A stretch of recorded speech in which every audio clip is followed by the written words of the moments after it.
Hello learners, welcome to study Medha academy. आज हम बात करेंगे सीडीपी चैप्टर नंबर 7 के बारे में, जिसमें कि मैं आज आपको बताने जा रही हूँ एरिक एरिक्सन थ्योरी, जो कि सोशलाइजेशन स्टेजेस ऑफ सोशलाइजेशन के बारे में है। डिफरेंट स्टेजेस में अलग अलग आपका पर्सनैलिटी डेवलपमेंट होता है, उसके बारे में आज हम बात करने जा रहे हैं। So let get start. यहाँ पर सोशलाइजेशन जो है दिया हुआ है आपको डिफरेंट लाइक सबसे पहले अगर मैं बात करूँ एरिक एरिक्सन की, सो यहाँ पर डिफरेंट पर्सनैलिटी डेवलपमेंट दिया हुआ है, जैसे कि in each stages a person face a certain conflict and challenges. मतलब हर एक स्टेजेस में अलग अलग कॉन्फ्लिक्ट रहते हैं एंड चैलेंजेस रहते हैं। That means some year a child feel like a shame, और in some year child field trust और मिसट्रस्ट। इस तरह की कुछ थ्योरीज रहती हैं जो एरिक एरिक्सन ने बताई हुई है। अगर हम बात करें और चीज़ों के बारे में, तो people must modify their personality in order to adjust successful to their social environment. ये पॉइंट जो है सबसे ज़्यादा हाईलाइटेड होता है, जस्ट बिकॉज हर कोई चाहता है कि वो सोशल एनवायरनमेंट में फिट हो सके। तो स्टूडेंट्स जो रहते हैं, जो छोटे बच्चे रहते हैं, वो क्या करते हैं, पहले उनका सोशलाइजेशन मतलब उनका सोशल सर्कल जो होता है, सबसे पहले उनके पेरेंट्स होते हैं। उसके बाद में बाहरी लोगों से वो मिलते हैं, जैसे कि अपने नेबर्स से, अपने स्कूल्स के जो कलीग रहते हैं उन लोगों से मिलते हैं। तो इस तरह से जो है बच्चे का एक सोशल एनवायरनमेंट बनता है और सोशली वो ग्रो करता है, और यहाँ से वो कई चीज़ें सीखना चालू करता है। अब अगर मैं बात करूँ जैसे अगर चाइल्डहुड के बारे में, तो a child success in the early stage depend largely on their parent. जैसा कि मैंने अभी आपको बताया कि अगर एक बच्चे की सक्सेस जो है वो केवल और केवल किस पे डिपेंड करती है, उसके पेरेंट्स पर। पेरेंट्स के बाद में सोशल जो एनवायरनमेंट बनता है उसका, वो होता है स्कूल से। ठीक, सबसे पहले होता है पेरेंट्स से, उसके बाद में सोशली एक्टिव वो होता है स्कूल से। अब मैं बात करती हूँ जैसे ongoing process that are never fails, right. अब मैं बात करती हूँ ट्रस्ट और मिसट्रस्ट, सबसे पहली स्टेज जो रहती है। ठीक, तो ट्रस्ट के बारे में अगर बात करें तो रिस्पॉन्ड क्विकली, होल्डिंग और क्लूडिंग और प्लेइंग और टॉकिंग टू देम और love them and care for them, ये सारा का सारा ट्रस्ट जो कि वो स्टूडेंट जो है, जो बच्चा जो है, वो अपने पेरेंट्स के लिए दिखाता है। मिसट्रस्ट के बारे में बात करें तो receive inconsistent care and receive little love and attention and fear and suspicion toward the world and everyone in it. उसमें फियर रहता है एक, जैसे कि वर्ल्ड मतलब बच्चे को इतना समझ नहीं रहता है कि उसे किस पे भरोसा करना है और किस पे भरोसा नहीं करना है। तो ये पॉइंट यहाँ पर हो गए हमारे ट्रस्ट और मिसट्रस्ट के बारे में। नाउ ट्रस्ट के बारे में अगर और बात करें तो these infant see the world as a safe place and other people are helpful and dependable. मतलब इन्फेंट जो छोटा बच्चा है, वो सबसे ज़्यादा सेफ प्लेस जो है, सेफ जो फील करता है, वो अपने पेरेंट्स के साथ फील करता है। फाइन। इसके बाद में अगर मैं बात करूँ एटोनॉमी एंड शेम, ये स्टेज जो है सबसे क्यूरियस स्टेज होती है। ये स्टेज आती है आपकी 2 to 3 ईयर ओल्ड में। Okay, so autonomy and Shem के बारे में बात करें तो सबसे पहले develop a sense of independency. Autonomy जो मतलब इस स्टेज के जो स्टूडेंट रहते हैं, इस स्टेज के जो चिल्ड्रंस रहते हैं, वो सेंस ऑफ इंडिपेंडेंसी मतलब वो चाहते हैं कि हम आज़ाद रहें, मतलब पेरेंट्स की बात ना सुने और साथ ही साथ में जो स्कूल के उससे उनकी भी बात ना सुने, सिर्फ और सिर्फ हम अपनी तरीके से ही लाइफ को चला सकें। ये इंडिपेंडेंसी होती है। Developing mind of their own, अपने दिमाग से चलना चाहते हैं वो लोग। फाइन। और साथ ही साथ में सेइंग नो, मतलब हर चीज़ में मना करना, ना करना, इस तरह की उनकी आदत होती है। ठीक। Allow children to practice a new motor skill, want to do everything themselves. That means motor skill मतलब चलना, उठना, बैठना, बातचीत करना, ये सारी की सारी मोटर स्किल्स वो सीखते हैं। साथ ही साथ में let them practice a life skill and make a simple choice, मतलब यहाँ पर लिखा हुआ है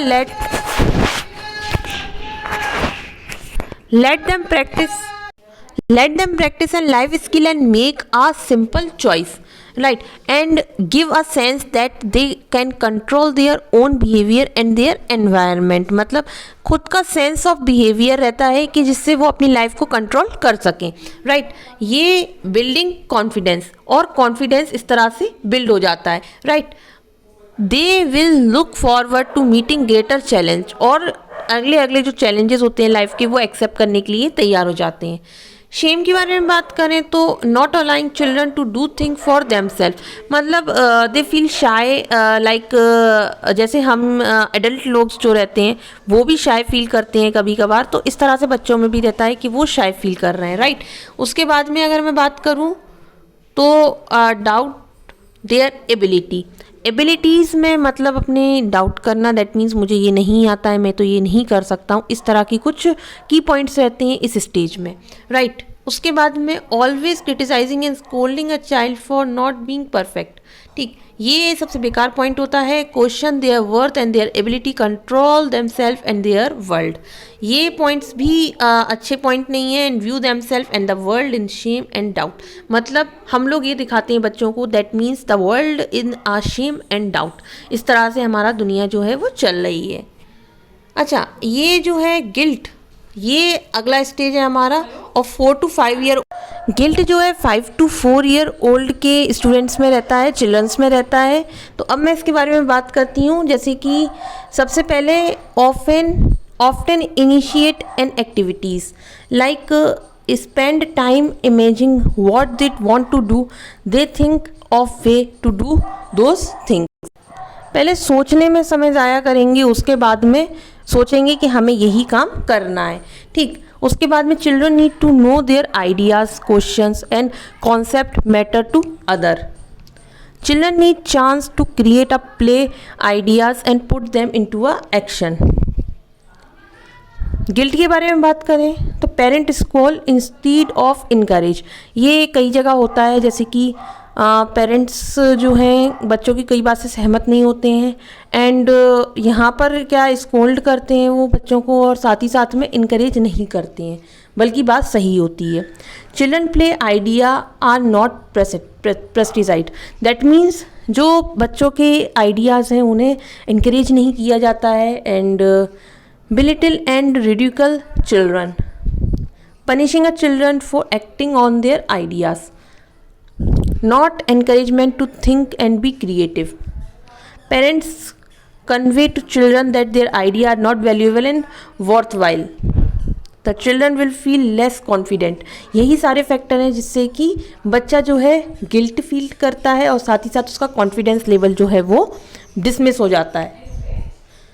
इनफर्टिनिटी, ये 6 to 11th ईयर की एज में आता है, जैसे कि child are capable of inductive reasoning and learn to follow a rules, become an interested in how thing are made, how they work and what to do. Parents are no longer the only influence of stages and friends, इस stage में सबसे ज़्यादा जो importance रहता है वो friend circle का रहता है। Capacity to make a productive efforts, what parent can do, encourage children to do, make or build project, stress importance on seeking a task through a competition and praise and reward them for their effort, feel incapable of succeeding in their efforts, discouraged from doing and making a thing on their own, not prestige for their accomplishment, don't feel like they do not right, many passively accept failure or misbehave to compensate।